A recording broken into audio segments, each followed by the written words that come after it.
Ça passe.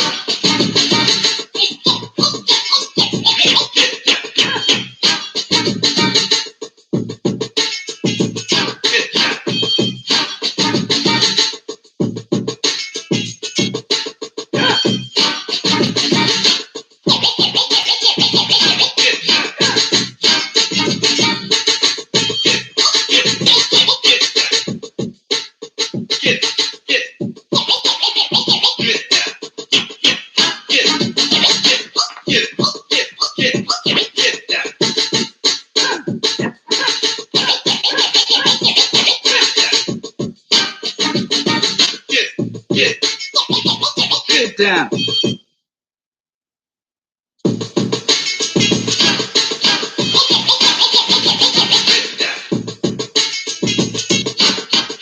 What's up, little Miss Chocolate?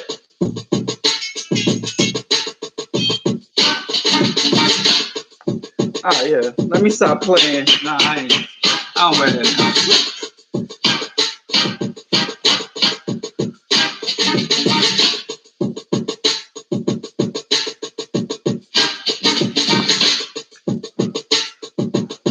You can't even see my shirt. Take off the shirt so it don't hit the dirt.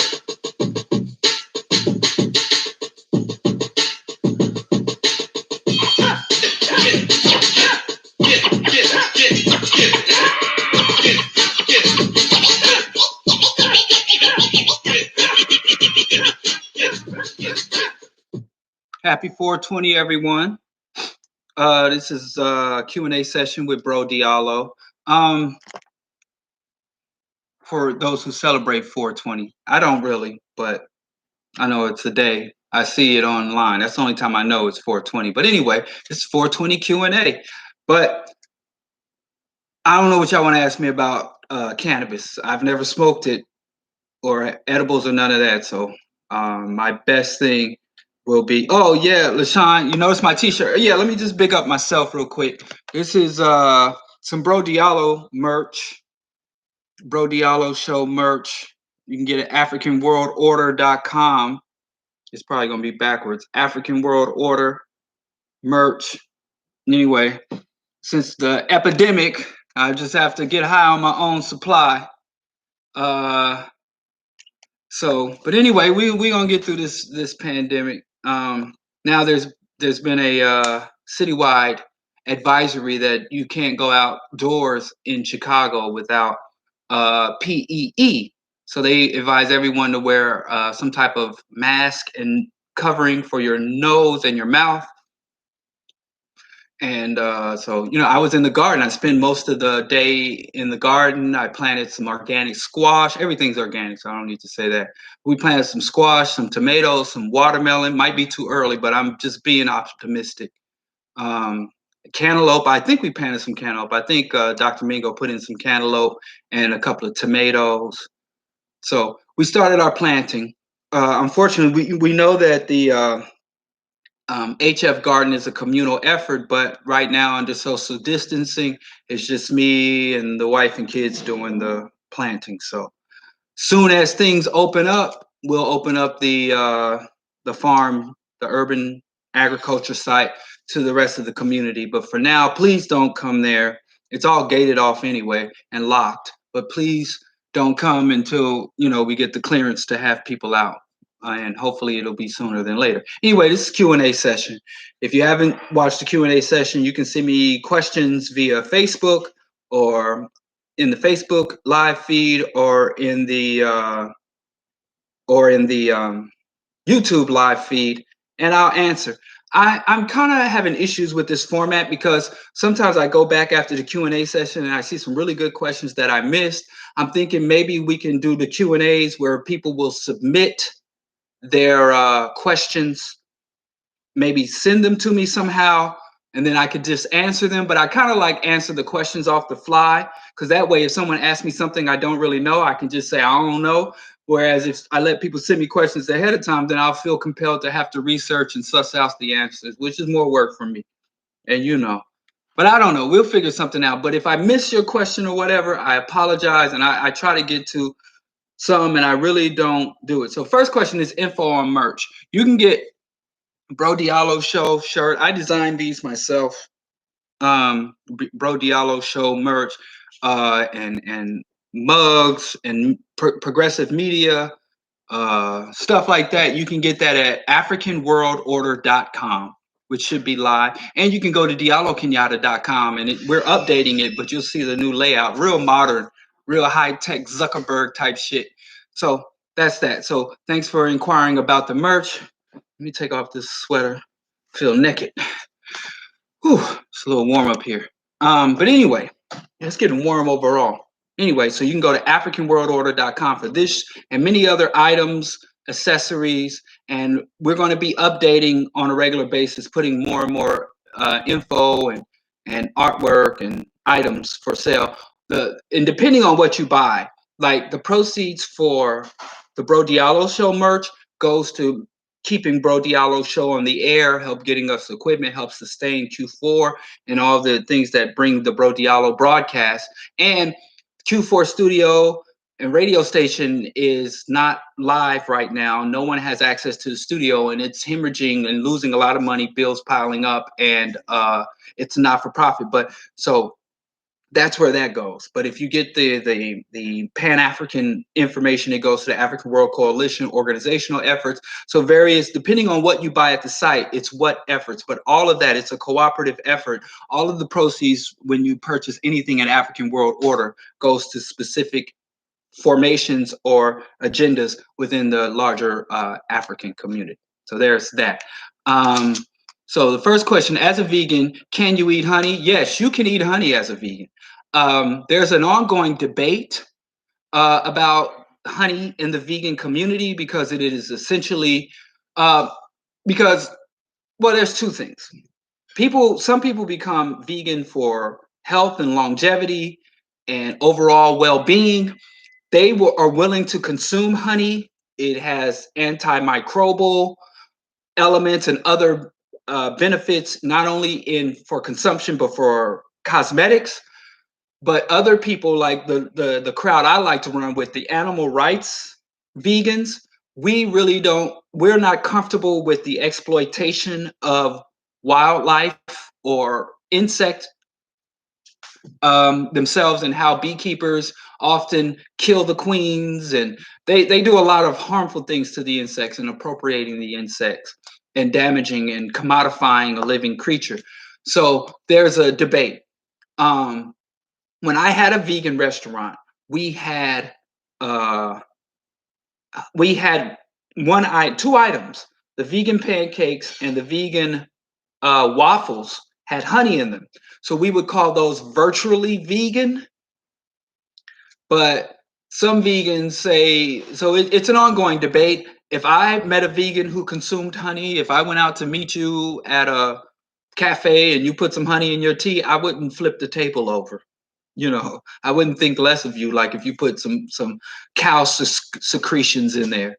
So it's an up in the air debate. My family, we used it in our restaurant because the recipe, we just couldn't get the proper weight and texture for, and we wanted to make vegan food for the masses, not vegan food just for vegans. So, but we don't use honey regularly, and we try to avoid it if at all possible. But I would still classify it as vegan in terms of food consumption, but in terms of the culture and the value systems of the vegan ideology politics, I would say it was at best virtually vegan. But most people, when we're outside of the vegan community, when you're out promoting veganism to non-vegans, the rule of thumb is you don't fight them on honey. I mean, there's so many other things going on that you kind of look fringe. So yes, you can eat it.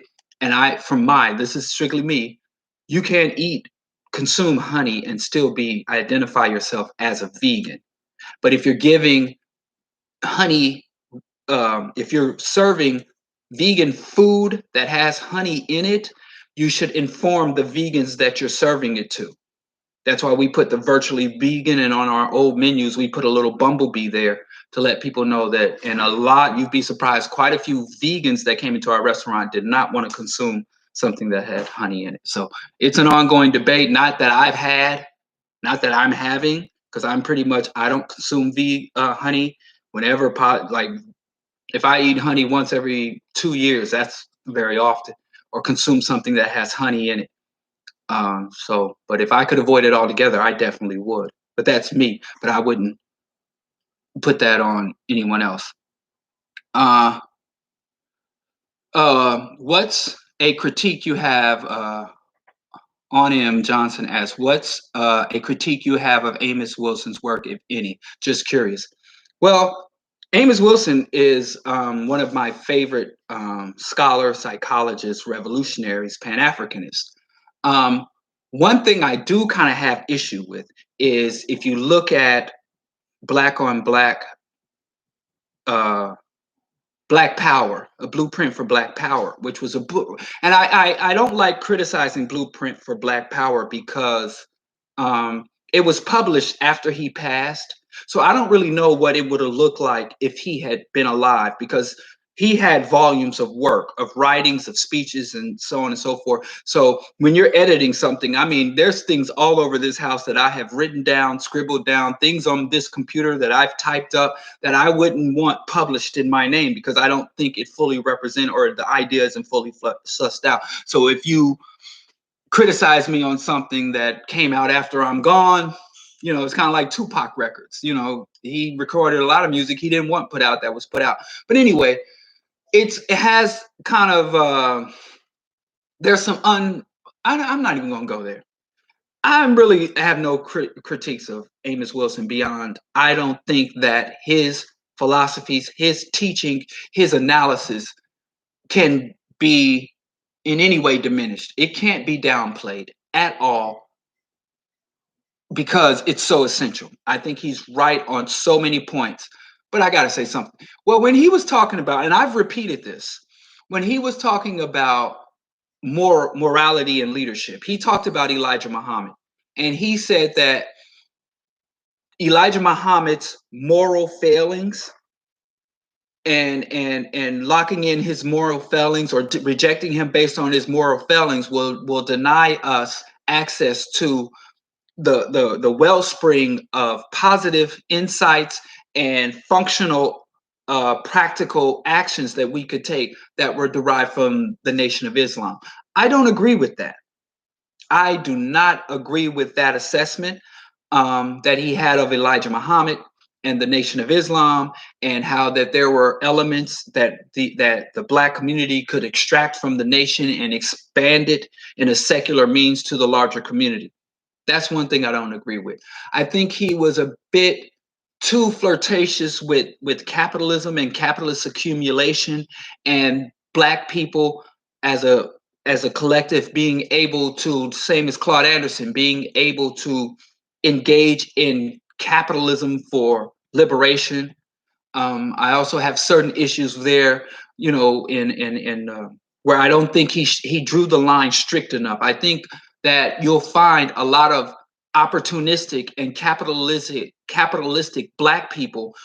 You are very fond of Amos Wilson, and they will use Amos Wilson to kind of justify their ideology and their actions. So I wish Amos Wilson would have been more vocally condemning of capitalism, accumulation, private property, and the enterprise model overall in Blueprint for Black Power. But I mean, this is me struggling to find something bad to say, because anybody's work is open to manipulation, especially, again, like I said, since he passed away and so much of his materials came out after his largest book came out after he had passed away. I think his other text, Falsification of African Consciousness, Black on Black Violence, are so much better written and thought out. And it's so obvious that Blueprint for Black Power, even though it might be his well-known book, that his insights, his hand wasn't really there. There are his thoughts, but the way they're constructed and laid out are not, he's missing from that. But that's me.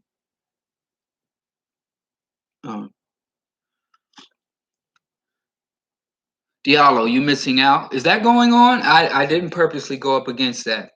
I said I'm missing out on the Terry Riley battle on Instagram. Terry Riley, babyface. I'm not an R&B dude. You know, I remember being in those musty house parties and grinding up on R&B. So I appreciate what Keith Sweat get helping me to get a little closer to some little girl from around the way I had a crush on. But all in all, and I don't even follow Terry Riley or Keith Sweat or Babyface or whoever on. So let's see. I don't know. Somebody tell me that I'm missing it. Kenny Edmonds. Yeah, he's live. Yeah, there he is, y'all. There ain't no battle. They just talking. I'm sorry. I ain't trying to deny that for y'all. I appreciate y'all who are here with me. Maybe that's why there's not as many people as normal on here. But now we can, I guess, since the R&B heads, the silk shirt cats, the pencil thin goatee dudes. Since y'all not here, we can talk about the R&B people. I can insult R&B and R&B people as much as I want because y'all, they obviously will not be here. Tito asked, why are capitalism and Pan-Africanism incompatible? Shoot. Fundamental way. Capitalism, number one, is a system of exploitation, and Pan-Africanism was founded in opposition to exploitation. That's the simplest way. But there are so many. I mean, I don't want to go into a long drawn out. I want to keep it short and sweet. But basically, that's it. Capitalism is a system of exploitation, capitalizing on. So capitalism only exists to justify or allow for the elites or the owners of the means of production to accumulate the wealth that was produced by the labor of the masses. And Pan-Africanism is an ideology and an agenda structured to liberate the masses. So you can't do capitalist Pan-Africanism unless you warp, bastardize, or just tell a straight up fucking lie about what Pan-Africanism is. There's no way to go to Africa, destroy the ecosystem, which capitalism does. You cannot preserve ecosystems under capitalism because it violates the fundamental tenets of capitalism. So labor rights are anti-capitalist. Human rights are anti-capitalist. Rights of the environments and ecosystems are anti-capitalist, and all of those are cornerstones of Africanism. And the fundamental culture, personality, mentality of African people is not consistent throughout our history with the tenets of capitalism. So I think that's an oversimplified answer, but I don't want to go too deep unless we need to as to why they are incompatible. The myth that capitalism is about entrepreneurship, it's about sacrifice and being rewarded for your hard work is an absolute fucking lie.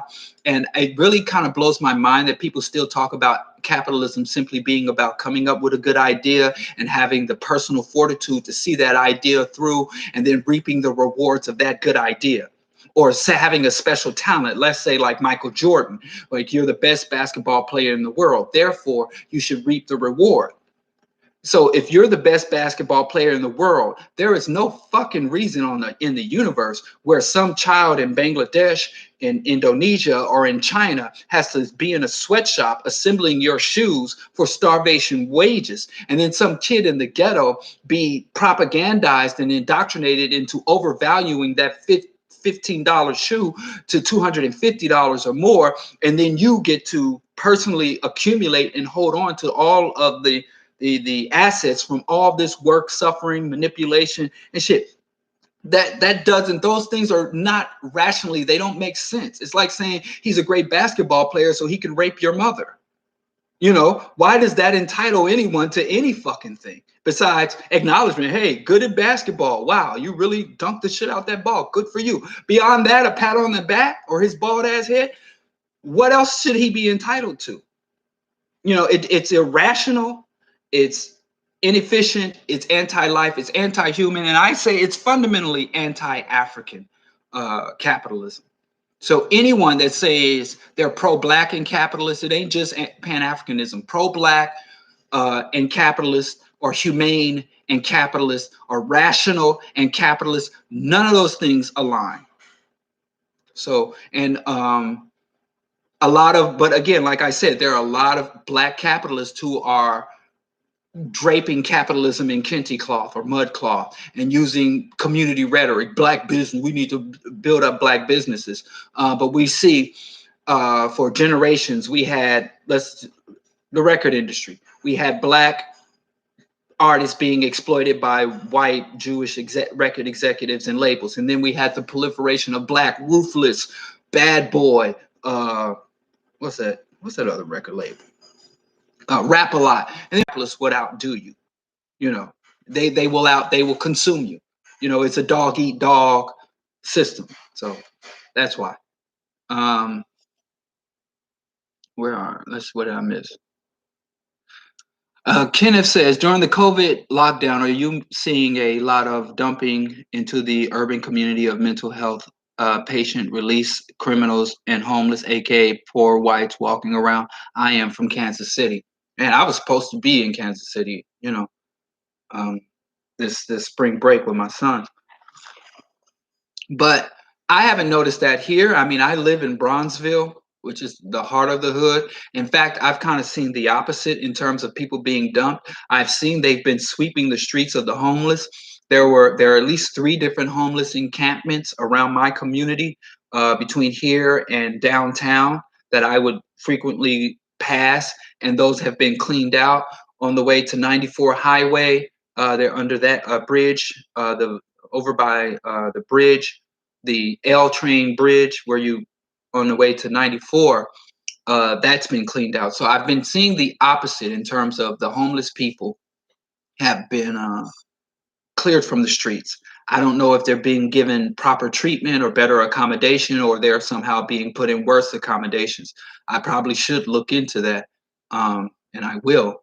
But Chicago, Lori Lightfoot, the mayor of Chicago, has been very, very, very, probably one of the most vocal and engaged public officials on that. So with the mayor, with our billionaire mayor, I mean our billionaire governor, and our Lightfoot as our mayor, we have two of the top officials in the state and the city government that are hyper quarantined. So I don't think that they would allow something like that to happen. Not necessarily out of the goodness of their heart, but because of the fact that infectious diseases don't discriminate.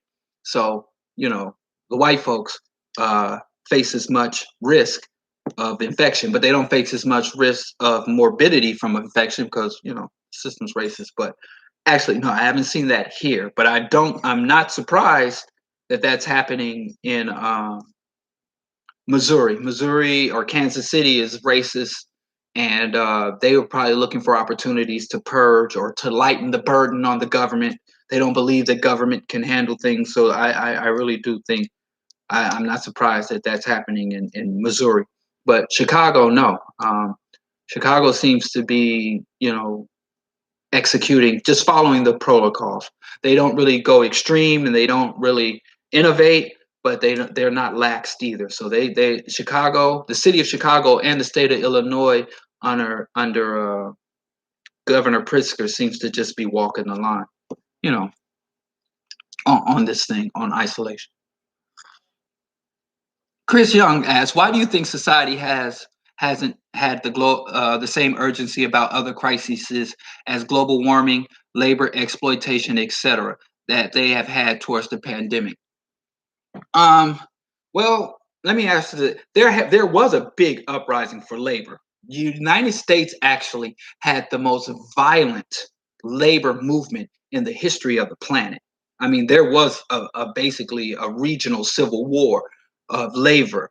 What happened was the AFL-CIO and other mainstream labor organizations had a choice. You had far left labor, anarcho syndicalists, the Wobblies, that were doing, wildcat strikes and other things. And then you had more centrist labor that just wanted humane conditions for workers. And then you had the elites. So the elite says, we'll buy off the middle and then we'll attack the left. So there was an uprising. The reason why there is currently no labor movement, because there is no labor consciousness. There's no class or labor consciousness. There's no class or labor education. When I was a member of the 1199 union, I was horrified at the fact that they didn't educate the members on labor history or the very ideologies at the root of the union movement. They would only teach us about our rights as individual workers and our individual benefits and securing our individual benefits. And they were more comfortable with individual disputes between labor and management. There was very little collectivism and collective consciousness in labor. So there was a labor war and a labor uprising, and the elites, the capitalists, lost the war labor. But what did Dale Jones teach us? He said when white folks lose the war, they go to work to win the peace. So the violent labor struggle, labor won against the capitalists.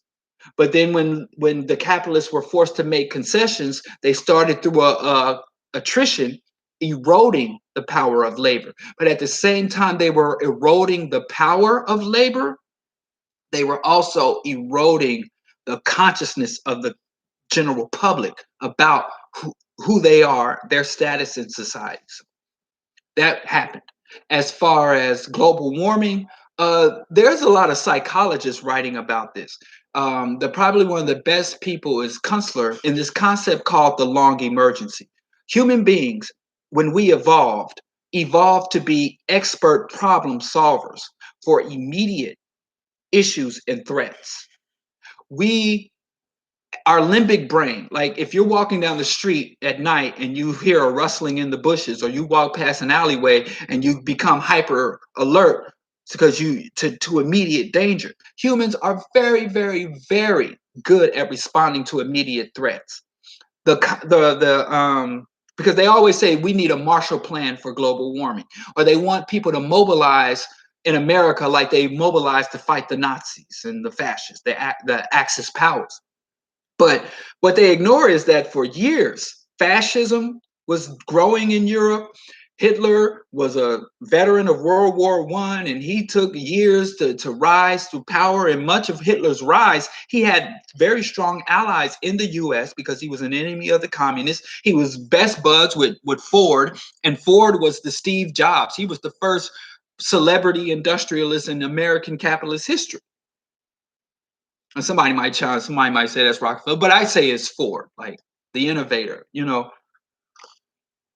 So Ford was the first tech giant. His tech was the combustion engine, but it was a tech. So anyway, they didn't, for years, Stalin and the communists and many other leftist factions were fighting the Nazis long before America and Captain America came to the rescue. In fact, America didn't come to the rescue. America came to the cleanup and exploitation of World War II. But floods, climate instability, crop failures, the spread of infectious diseases. They're anticipating that more and more tropical diseases will expand further and further away from the equator. We can have issues with everything from tsetse flies to malaria here in Chicago, that the scientists are anticipating because the climate change. And so as the long emergency of global warming that is unfolding over decades starts to have day-to-day or immediate emergencies, they're just responding piecemeal. Part of that is the nature of capitalism and the system that we have. But another part of that for the average citizen is we have evolved to deal with immediate threats. Threats that were right before us, back when humans were prey of large predatory animals, and you hear a rustling in the bush and you ignore that, you get eaten and you don't pass on your genes. So if you're sitting there thinking about how the family group of primitive humans, if you're contemplating the long-term survival of the clan versus the immediate saber tooth, you didn't pass on your genes. So we have to start working on people, and the way to do that is to help people develop their critical thinking skills, start to tie these immediate catastrophes, these pressing catastrophes, to this long unfolding trend of high carbon emissions. That's the only way to do it. But so there's different ways. Of course, the media doesn't do proper reporting. The schools don't do proper educating. The churches tell us, the religion and the churches tell us that, the rapture is right around the corner. The seventh seal will soon be broken, and tell us, oh, so there's a lot of structural things that prevent us from being aware of and attacking this issue of global warming. But those things a lot of times take advantage of our evolutionary development of not being able to see long-term threats, and to hyper focus on short-term immediate threats. So that was kind of a convoluted way, but yeah, and it might be too late anyway. So some people may have just said, it's over. There's no way to mitigate global warming. Just enjoy what's left of human civilization while we can. So that's an element of it too. Let's see. Now I'm looking on Facebook for any other questions.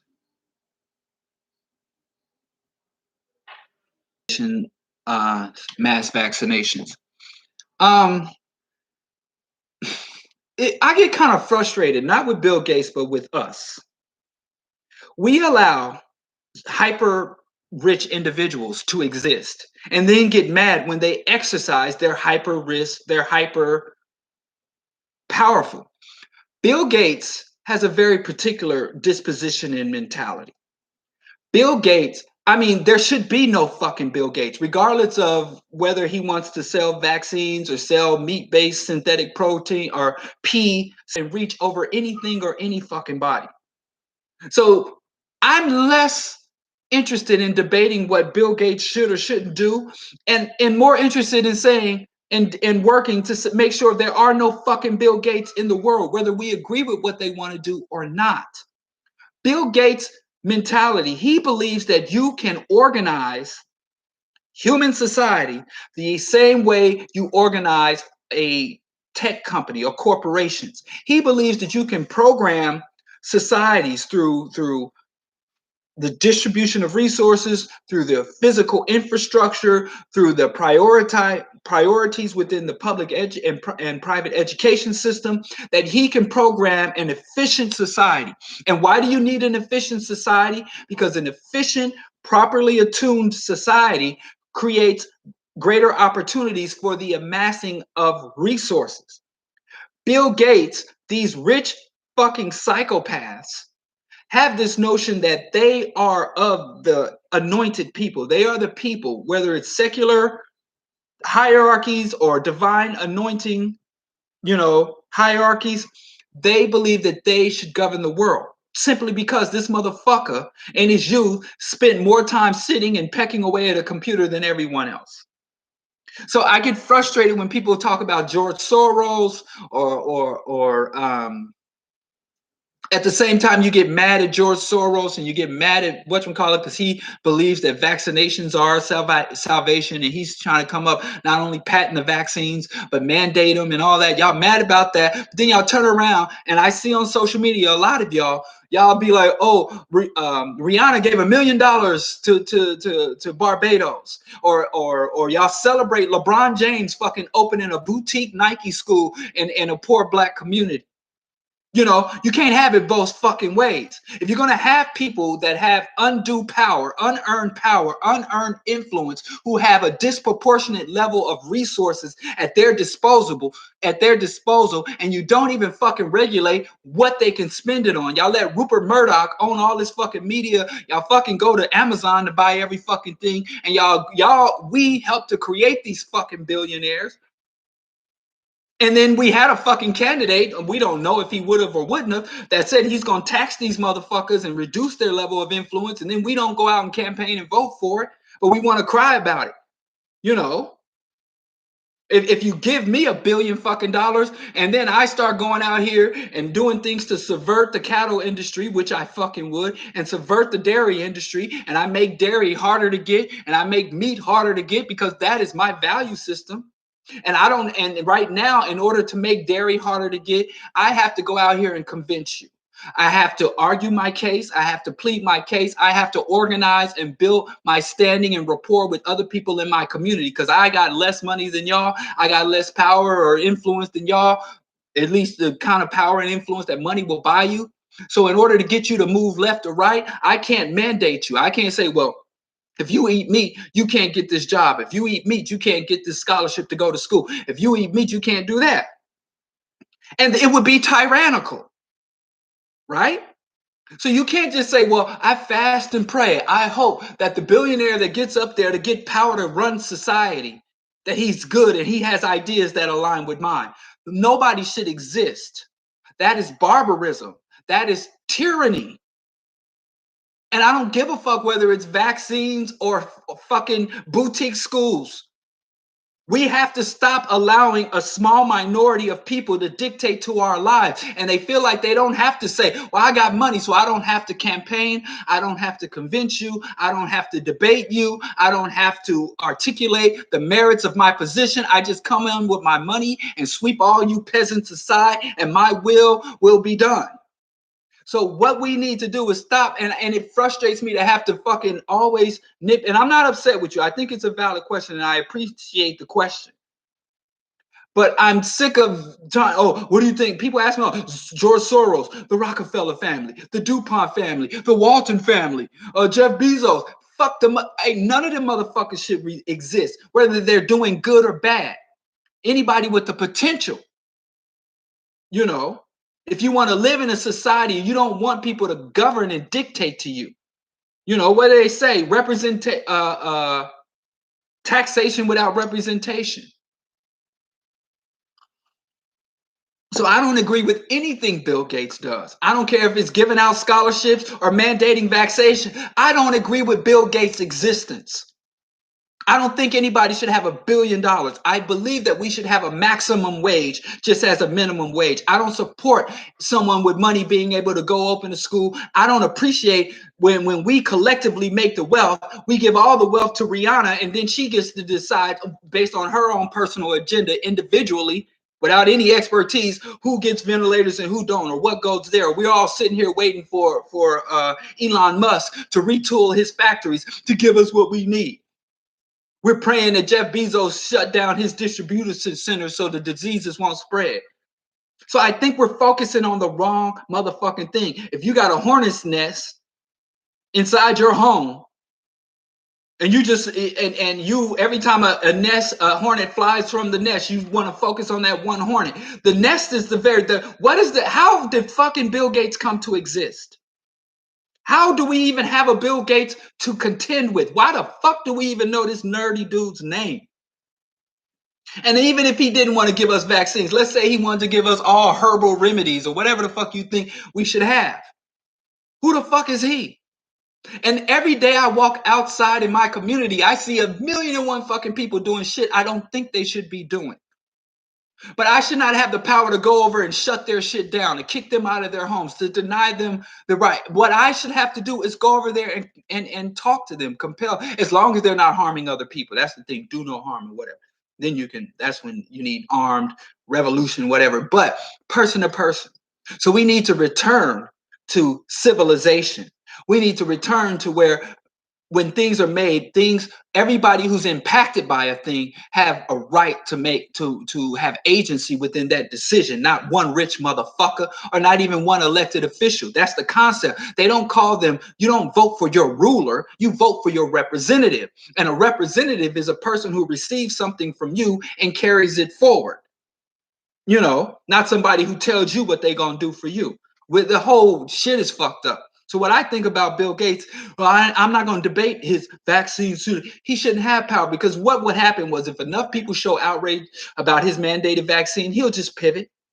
Or he'll take $1 billion and give it to some cause that is popular. And that's what they do a lot of times. If a billionaire supports an unpopular cause or policy, they'll just fucking do some charity like the NBA.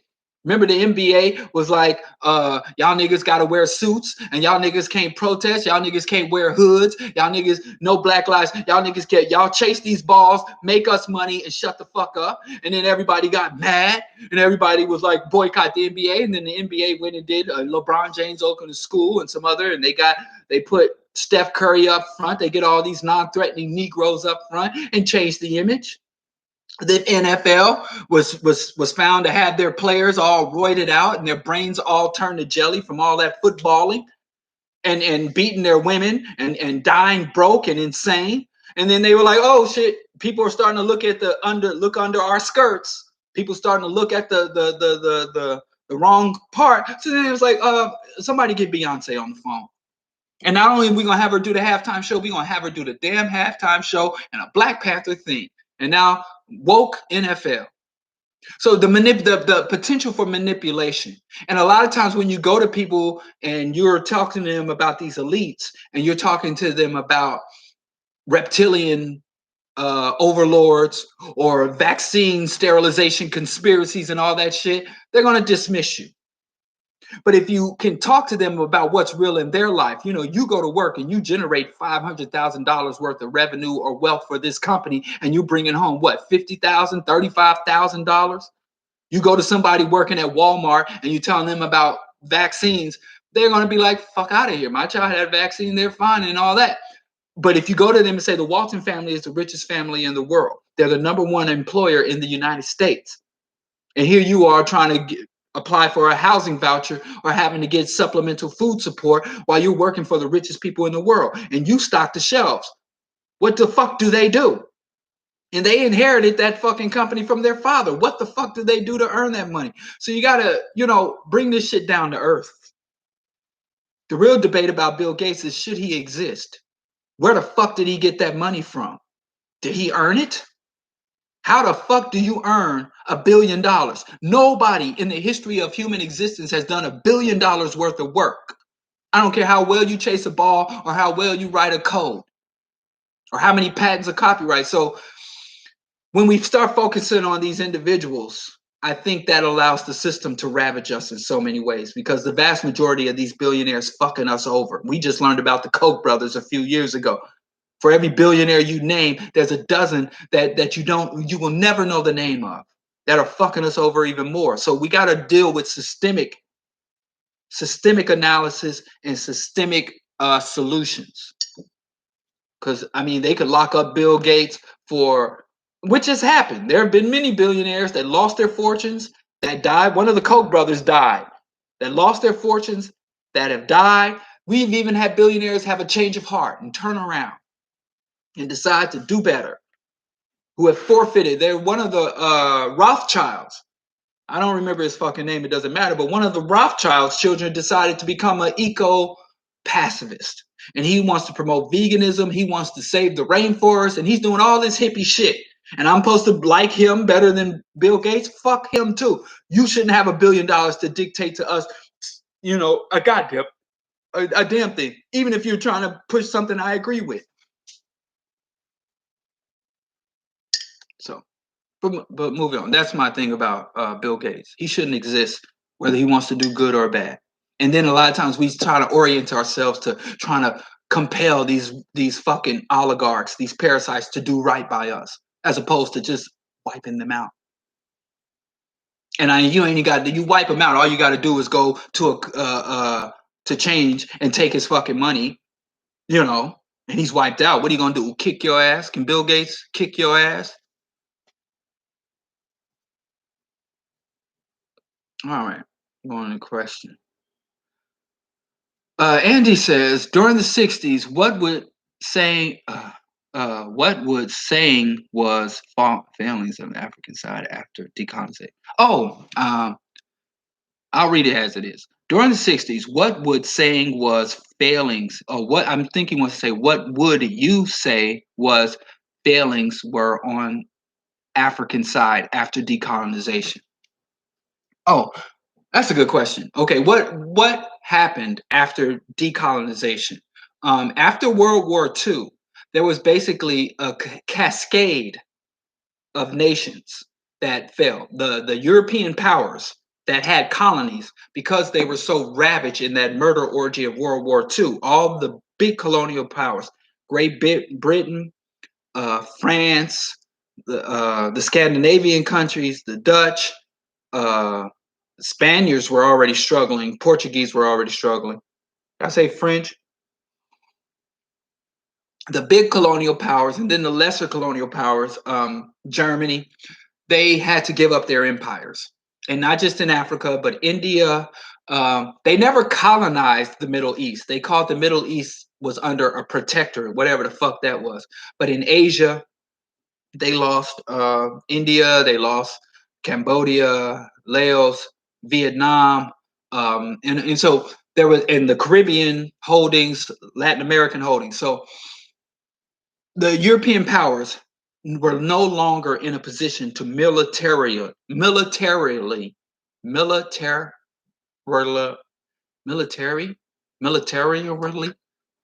They were no longer in a position to utilize the military to force the colonial nations to be subordinate to the colonial rule of the West, except for the United States. Actually, after World War II, United States expanded its colonial holdings and its colonial reach.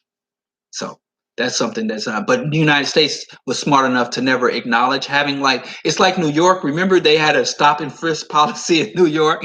Like every nation in the country, every city, I mean every state in this country does stop and frisk and racial profiling.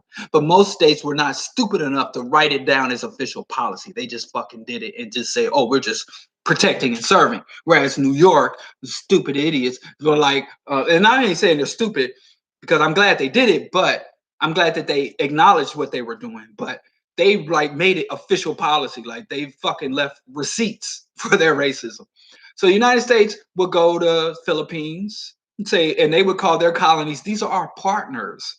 Or these, we're mentoring these young budding nations, like a Greco-Roman mentor type situation where, I'll give you a little insight and I'll rape you forever. But anyway, so the traditional colonial powers, the old world colonial powers, lost. And so the question is, why didn't Africa reemerge as a world power? Since Africa, number one, was geographically well centered, it had a lot of cultural cohesion, historical unity. Africa also had all of the resources required to fuel the modern world, from the rare earth minerals to oil to arable land for massive crops, could feed the world. Plus, Africa had the greatest amount of biodiversity, and Africa had a very young, ambitious population, very brilliant young people, and it even had from the colonial powers proper infrastructure. So Africa was poised to be a world power. Hell, Africa even was on its way to the nuclear age. There was a nuclear bomb in South Africa. So anyway, Africa was well positioned. And like when Kwame Nkrumah took over in Ghana, $1 was worth equivalent of I think $1.25 lira. I mean, the economies in terms of valuation were essentially neck and neck. And that was the case for many other. I mean, Haiti was the most profitable colony in the world. So if you look at a lot of literature, if you look at a lot of speeches from the times of decolonization, if you go back and look at the grand parades, if you listen to the music, it was very optimistic that Africa was going to emerge as a world power. And John Henry Clark in his research said that even the European colonizers and even the United States, they had pretty much come to terms where they said they're going to have to sit down and negotiate with Africans. They're going to have to allow Africans to come to the table and negotiate with them, and maybe may have to, operate on Africa's terms. But now in 2020, we see that shit, all of that potential was absolutely wasted. And there were several things that happened. I mean, there are books written on it, but I'll just list some of the major things. Number one, the borders. Dale Jones would always talk about this. Africa, after decolonization, they decolonized politically, but they didn't decolonize geographically. So that's why you had a lot of tensions. Just I think about 4 or 5 years ago, you had the Luos and the Kikuyus in Kenya beating the shit out of each other, and you got the Eritreans, the Oromo, and the Amharic people beating the shit out of each other. You got the Muslims and the Yoruba, in Nigeria, beating the shit out of each other. You just had all these fucking internal conflicts. I don't even have to say, how could I forget the Hutus and the Tutsis? Because the colonial borders had no respect to African nations, African cultures, African interests. All of the borders on Africa under colonization and in 2020 were drawn for them to maximize the exploitation of Africa and to minimize the conflict between the colonial powers, not to minimize the conflict between Africans and Africans. They should have redrawn the borders, or as Kwame Nkrumah was trying to do, erase the borders, not even redraw them, but to erase the borders, to erase them and have a unified African continent and the United Nations of Africa or United States of Africa. That was his goal, which is why the CIA had to overthrow him. So the geography of colonization remained, even though the politics of colonization were supposed to be outed. Number two, the economic system. Europe had set economic priorities for Africa during colonization. They pushed everything from mono agriculture, and basically the African continent was an extractive and export economy. It was not an internal development economy. All of the railroads, all of the roads were all led to ports to extract Africa's wealth. And Africans had fallen into this rut of exporting, sending everything we had abroad, and then buying finished products from abroad. So we'll send you the coltan and then you ship in phones. We'll send you the oil and you'll send us back refined crude fuel. So they never really broke that cycle of export, which again could have been played to Africa's benefit, but again, it was also capitalistic, you know. Also, that's another one. I mean, there's so many reasons, but also many of the European white migrants were not only allowed to remain in Africa, but to hold on to the land and everything they got, all of their ill-gotten gains in Africa. They were essentially in limbo or dual citizens. So, and I know everybody knows about South Africa and the white minority in South Africa, but that's not the only place. And it wasn't just Europeans. So, like Zimbabwe, everybody was praising Mugabe for his land reform because 80% of the arable land in Zimbabwe was owned by white farmers who murdered Africans. There are literally Europeans and Truth and Reconciliation. Oh, there's so much. But anyway, I just have try to condense this. And truth and reconciliation is another reason why Africa suffers. Failure to seek vengeance and seek justice for atrocities. That's another reason. But in Zimbabwe, Mugabe was in power for 30 years and allowed white people to essentially rule the economy. There was only one African leader, because not even Nkrumah, the great Pan-Africanist, not even Nkrumah kicked out the Asians and the whites. There are only one African leader that says, if you are a colonizer, you can't own land here. You can't even fucking live here. Pack your shit and get the blood clot out. Was Idi Amin. When Idi Amin rose to power in Uganda, a majority, 70 to 90% of the economy, depending on the region, was controlled by Europeans and Southeast Asians. Idi Amin said, all of y'all pack y'all fucking bags and get the fuck out. And then you have everybody that came to our soil through invasion has to leave. And if you want to migrate back, then you have to do just like y'all make us do when our people want to come here. You fill out immigration form, you submit. We want to know your records. We want to know your history. We want to know your capacity, your skill level, your accounts. We want to know everything before you can come back. Idi Amin was the only African leader to rise to power. All these other Mugabe killing and was talking all that big shit, but he let the white people run his country, his economy, while he was running around in private jets and limos and big billion-dollar entourages. Same thing in under Mobutu Sese Seko. He talked all this big shit and walked around in these military uniforms while white folks were still there running his economy. So Idi Amin was the only one. But after Idi Amin got disposed, slowly the people came back. And the New York Times wrote articles. That's where I learned about most of this. They wrote a lot of articles about how the Asians came back to reclaim their land, reclaim their property. So that's another reason. I mean, there's so many reasons. Essentially, the bottom line is Africa got recolonized, neo-colonialism, because the revolutionary leaders who liberated Africa were not the ones who were allowed to govern Africa. I'd say that's the main reason. The same thing here. The revolutionary leaders who led the Black liberation struggle were not the people who rose to power. Look at it this way. Let's say that I go to Europe. I'm a power. I'm a man who runs a nation and I'm very powerful. And I colonize Europe. And then Europeans rise up to fight and say, give us our rights.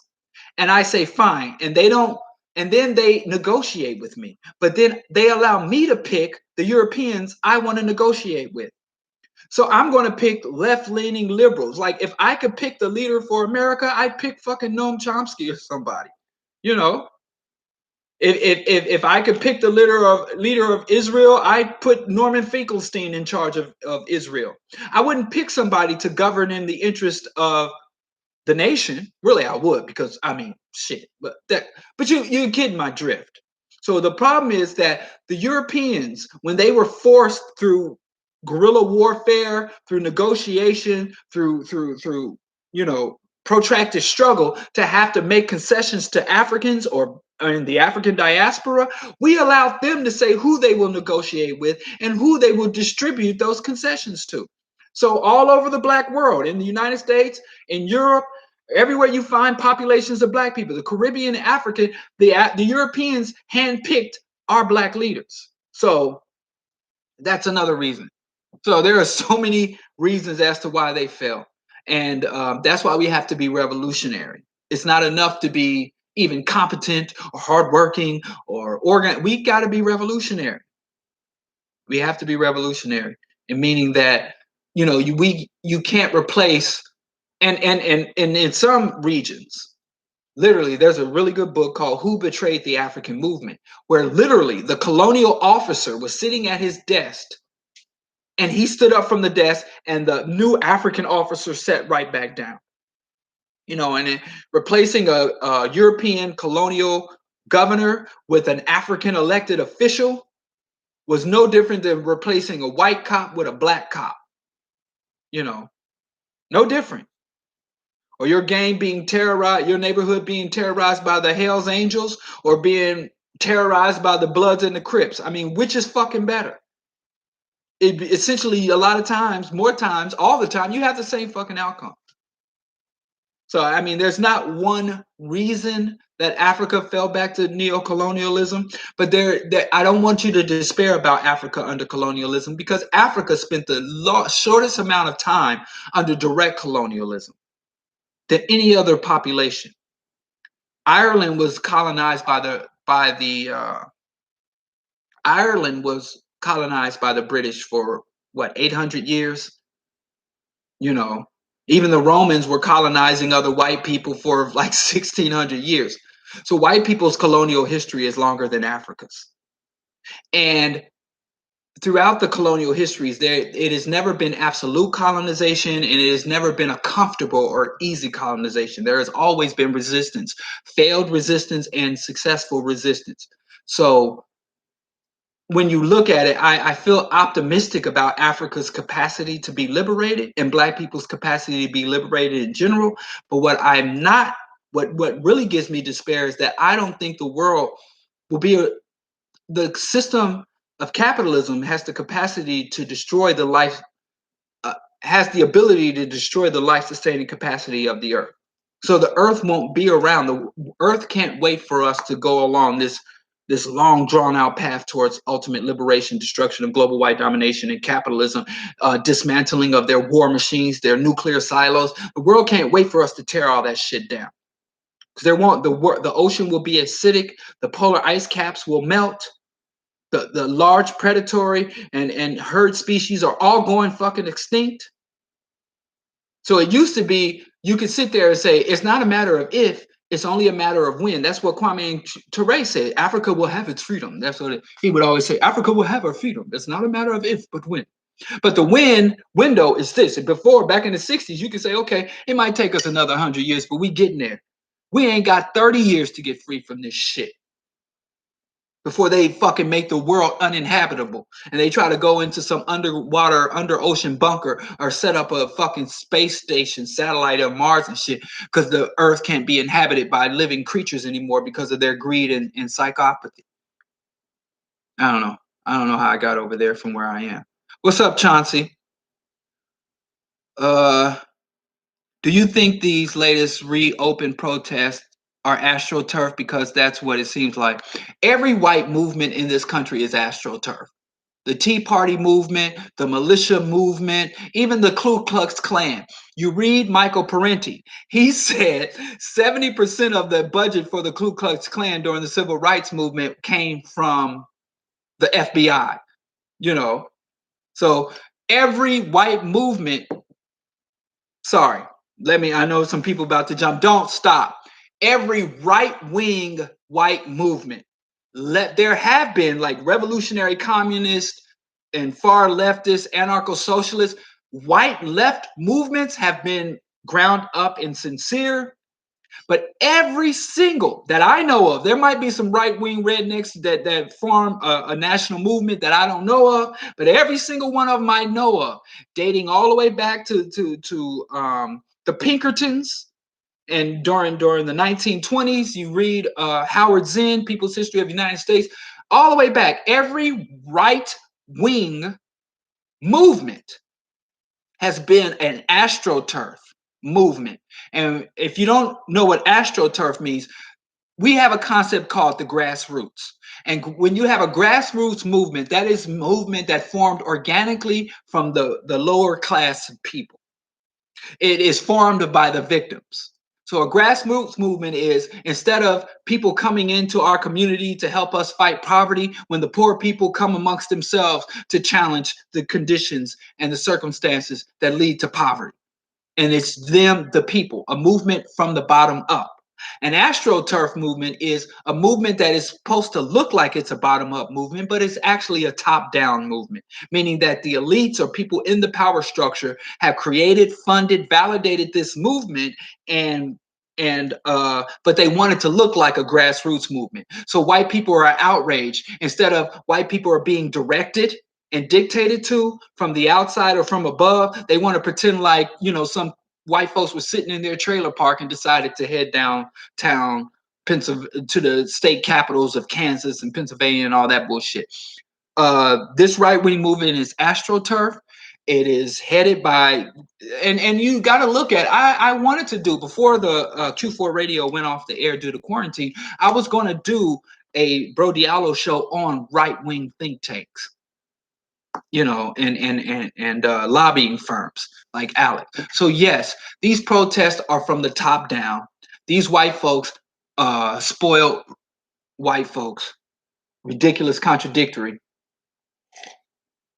white folks who during the 2016 election, Black Lives Matter, saying that protesters should be ran over, and then they get out there and block traffic. And I didn't hear no more white folks talking about, same white folks that are saying, obey the law and you've got nothing to fear 2 years ago are out breaking the law. And then one thing you got to know that it's a astroturf movement is that these crackers are walking up in City Hall with automatic rifles. And I promise you, if these white people were fighting for socialized medicine with automatic rifles, and people are, oh, it's black people. No, it's not a race thing. The first COINTELPROs in this country were directed towards white people. The first counterintelligence were directed towards white people. The first political assassinations were white leftists in this country. So if you got some, and I'll tell you this, if Antifa, anti-fascist, animal rights protesters ran up on City Hall or a state capitol with automatic weapons, they would get fucking gunned down just like if black people do. This is not exclusively a race issue. It's also a class and ideological issue. If the revolutionary communist movement or revolutionary communist organization went to fucking state capital of Missouri, Jefferson City, with fucking shotguns and machine guns and their Second Amendment rights, they would fucking get mowed down as quick as black people would. And if you don't believe me, I got history to back it up. I know we like, and I hate to say this to black folks, but it's true. We are not special in white folks' eyes.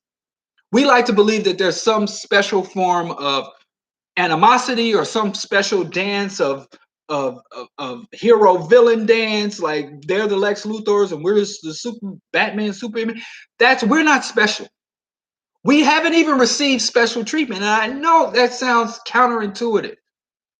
And I'm not saying this to try to gain sympathy for any other group of people. I'm saying this so that black people can better understand our position and what we need to do. It's not enough to simply for us to get our money and we need to buy property and we need to do this, because as long as they're out there, even if they're not killing us, they killing somebody. You know, somebody got to, that's Biggie Small, somebody got to die. Yeah, I like that. I really like that Biggie Small song. So what I'm telling you is, it's not just because they white.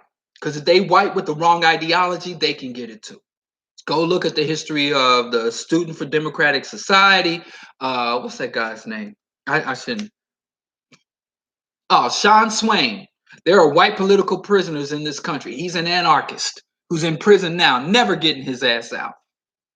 You know, over some trumped up charges. There's a white Mumia out there. And I'm not telling y'all to go march for this white dude. Let white leftists deal with their heroes. We'll deal with ours.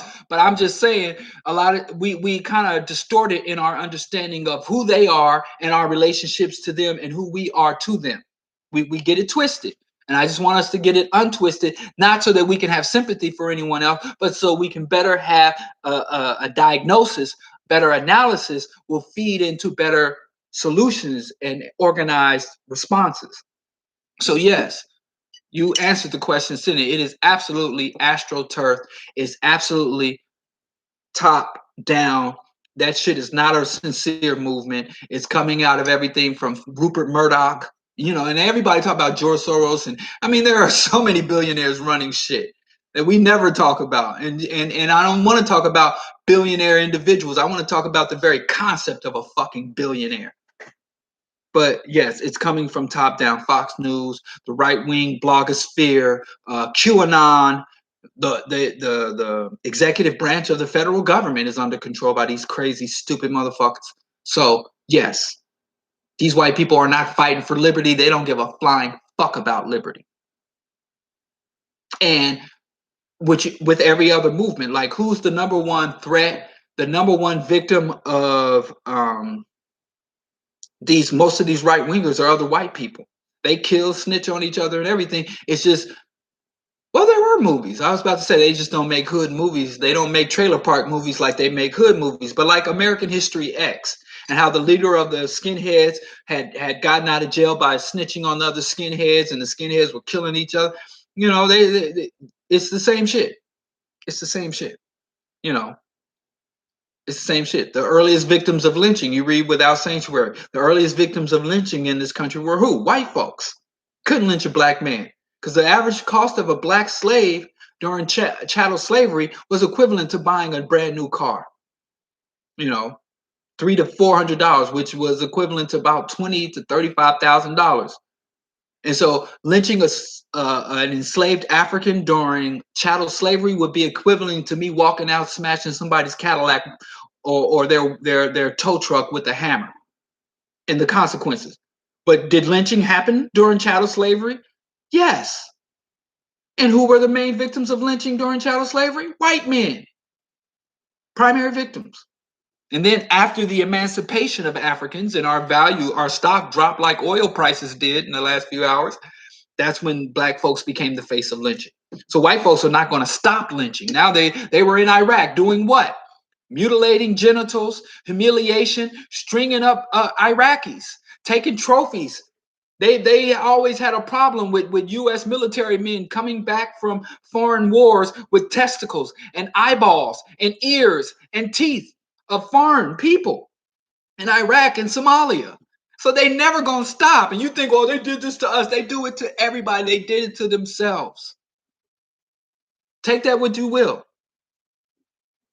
A lot of times we think we're special. Yeah, like Occupy Wall Street. Exactly. You see how they did Occupy Wall Street? White folks saying we need to bring down the 1%, more resources, more power, more opportunity for the 99%. And they rolled down. I was down in downtown over by Mary Daly Park. I would go down to the Occupy in encampment and debate with those white socialists and white Antifa folks. And they fucking rolled on them like they rolled on the Black Lives Matter people. They rolled on the white kids. Look at Kent State. Go look up Kent State. When the National Guard opened fire and blow white kids' brains clean off because they were fighting for leftists. And I hate to say this because then y'all gonna run around saying Diallo on the YouTube crying over white folks. But I'm not. I'm just stating fact. Anyway, all right. My wife made some struggle Ethiopian. Wow. No, it's not struggle. I'm sure it's gonna be good. Wow. But you said you were downplaying it, trying to. It is a struggle. Okay. So we about to go eat some struggle Ethiopian because so soon as Ethiopian Diamond, our favorite Ethiopian, will go up there. But since we've been weeks and weeks without our beloved Ethiopian food, and shout out, what's that Ethiopian spot in Oakland we always go to? She's gone. Raj Dasha, I think. Whatever. My wife made some struggle Ethiopian food tonight, so that's what she just told me. It's ready. So we're going to have some struggle Ethiopian. And after we have Ethiopian, we're probably going to play a game of Age of Empires 3 with the mod. You play Age of Empire on Steam.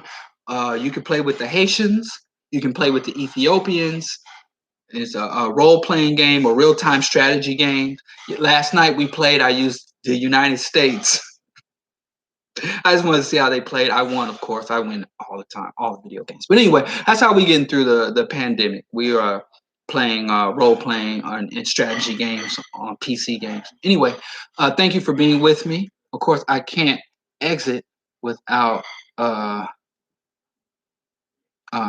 the hell? Without our beloved intro, outro music. But thank you for Q&A. Oh, and I got another announcement. Since I'm stuck in here, I'm going to start doing reviews. My son and I are working on this thing where I'm going to start doing reviews. I'm going to start off doing book reviews for the Bro Diallo YouTube. So give it more diverse content and stuff I can do from home as opposed to when I'm broadcasting at the radio station. So I'm going to start doing, just short little reviews, overviews, reflections. And I'm first going to do the full series of Dale Jones. Got Culture Bandits 1, Culture Bandits 2, Culture Bandits Volume 3, Invasion of the Body Snatchers, and Black Holocaust 2000. We're going to do individual overviews, and we're going to have B-roll and all this other edited footage. So it's going to be a pre-tape, not a live show. So this week we're going to do Culture Bandits Volume 1 and probably 2 and 2. Maybe if we're ambitious, because we're stuck in the house, if they don't lift the thing, we're going to do all 3 of the Dale Jones, and my son's going to edit the video, tape them and edit them. So subscribe to the Diallo Kenyatta YouTube because it's going to be more diverse content. Being stuck in here as I'm getting creative, thinking of things. So we'll start off with some books. I got to do the Dale Jones series, and then maybe Amos Wilson right after Dale Jones, and then maybe we'll expand to reviewing movies and all kind of other stuff. Maybe even products and services. AfricanWorldOrder.com. You can go there and get your Bro Diallo official T-shirt. I designed this. This is all me. I put this together, and I'm going to come up with some other stuff. So that's it. That's the announcement. But I think that's it. But thank you for joining me tonight. Shout out to y'all here when y'all could go be watching Babyface. Let's see what they're doing. They still doing it? Nope. Babyface is over anyway. So, but anyway, maybe I should start following Babyface. No, I don't want all that grease. I don't want all that hair conk on my Instagram line. I'm not going to follow Babyface. Anyway, I'll see y'all this week. And I don't know. I don't know how often y'all want to do these Q&As. Y'all tell me once a week, couple times a week. You know, put it in the comments. I go back and read the comments. How many of the would y'all like to do this during the quarantine?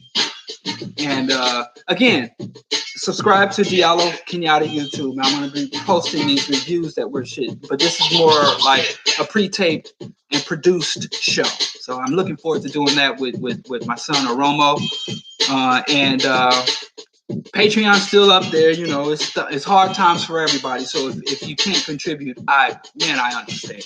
It's hard. It's struggle out here, you know, and that $1,200 was gone before it got here. So, you know, all my kids, you know, it all went to child support. Let me stop lying on myself. Anyway, y'all have a good evening. I'll let y'all know how the struggle Ethiopian tastes tonight. I'm sure it'll be great. You know, even if it's not authentic. But, you know, anyway. Good night.